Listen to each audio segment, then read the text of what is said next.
Are you a responsible gun owner? Are you a responsible gun owner? Are you a responsible gun owner? Are you a responsible gun owner? Are you a responsible gun owner? Are you a responsible gun owner? The PNP Civil Security Group would like to advise all firearms holders to renew their license to own and possess firearms and firearms registration within 6 months before its expiry date.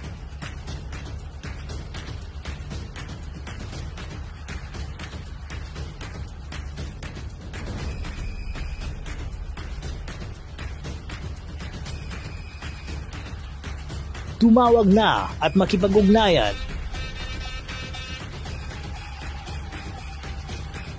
Be a responsible gun owner and be a good Filipino citizen.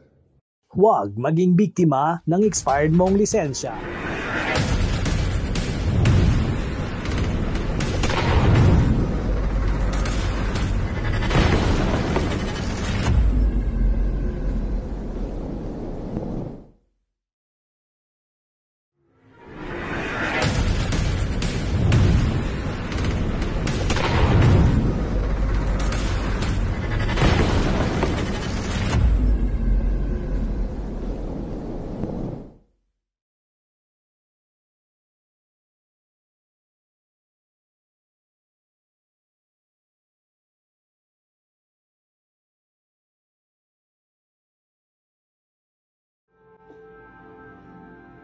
Isang malaking karangalan ng ipaglaban ng ating inang bayan pag tayo magdadalawang isip.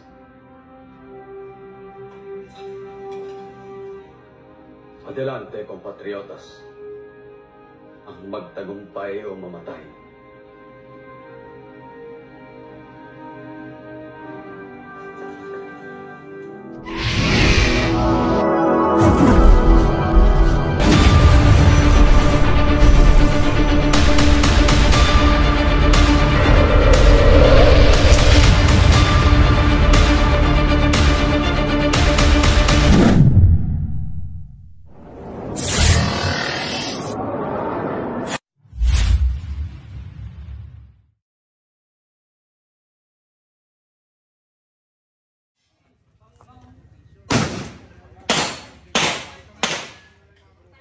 Alright, Beretta M92X, no? M92X performance, yan, no? Makikita nyo, ang ganda ng baril, no? So, may front serration at optic ready, adjustable rear sight, front and windage and elevation, at meron tayong optic na pula, no? So, kita nyo yung ating release ng slide stop, may thumb rest na po, wala na siyang decacker, ang safety niya ay nasa frame. So, yan. So, yan po. Ambidextrous safety, skeletal po ang ating hammer. Ang grip po, kita nyo, aggressive texture. Yan, si Sir Ryan Salazar, may-ari nitong Beretta. Yan! O, yun. So, ito po yung Beretta 92X na ginawa po ng Beretta for specifically for competition, no? So, if we will notice, ang trigger niya, ayan na po, no? Medyo semi-straight. Double action, pero tignan nyo po, mga around 3.5 ang kanyang pounds ng trigger. So, napakagandang baril, ang ganda ng finish, wala tayong masabi, no? So, let us see kung paano po ito mag-perform. Meron tayong bala, no? Ito yung magazine niya. This is a 15 rounder, no? Parehas din ng ating, let us see kung pasok ba yung magazine ng ating Beretta 92FS. Pasok, no? Nag-open bolt, no? So, yun, pasok siya, no? So anyway, tingnan natin kung itatama natin sa lobo. Ready from the holster, ready up. Tumama, no? So let's see. Again, natin. Ready up. Tumama. Oops.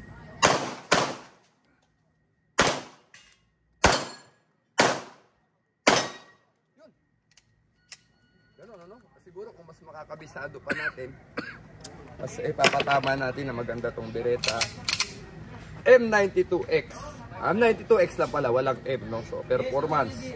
Yan po, oh. So, grip, oh, very aggressive. So, hinawakan nyo ito. Ayan po. Tapos, maganda, malambot ikasa, no? So, Pares pa rin yung kanyang ano, no? Yung kanyang guide rod, plastic pa rin po yung sliding guide rod po niya. Ayan.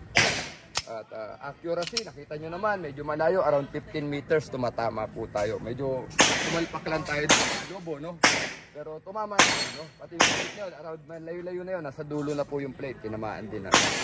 Beretta M92, Beretta 92X. Ito po yung lumang 92FS, no, against this one. So makikita nyo yung difference. Malaki na po ang pinagkaiba.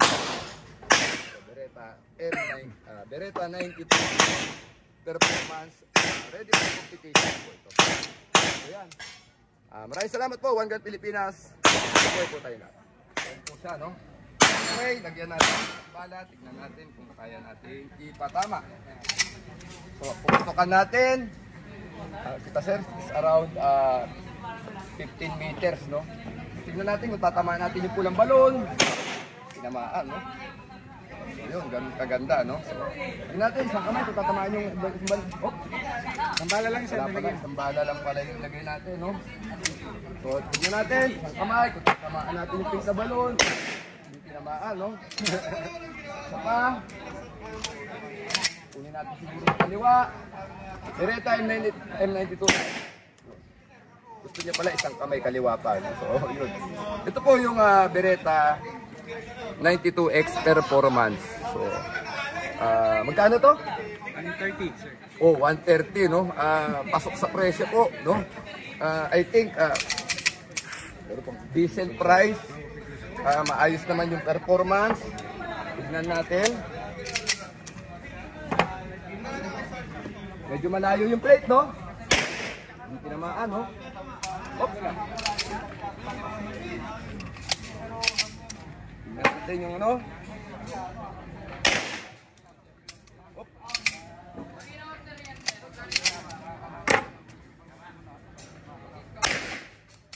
Talaga tumama. Ilang meters na ba to? 20 na ba yan? 20. 20 meters. Patong. Ang gusto niya pala, pag malayo, yung fiber op, ipapatong mo rin sa ibabaw. Lollipop.